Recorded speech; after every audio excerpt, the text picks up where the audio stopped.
చేయమనండి. డెవలప్మెంట్ మూసిని కాదు డెవలప్మెంట్ చేసేది, ఎంతసేపు రోడ్లను డెవలప్మెంట్ చేయమనండి. మేము ఎంత చెప్పినా మా చేయలేదు చేయలేదు.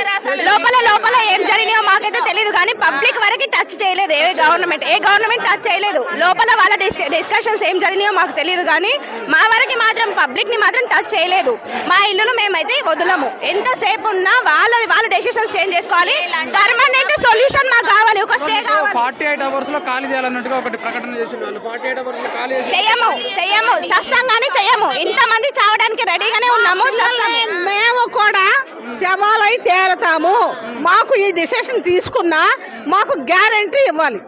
ఏదైనా సరే మాకు డబుల్ బెడ్రూమ్ వద్దు, ఏమొద్దు. మా ఇళ్ల సొమ్ములు అన్ని ఫెసిలిటీస్ ఉన్నాయా? అసలు ఉన్నాయా? లేదు. రివర్ బెడ్ అంటున్నారు, బఫర్ జోన్ అంటున్నారు, రివర్ బెడ్ అంటున్నారు. రివర్ బెడ్ ఎప్పుడు వచ్చింది?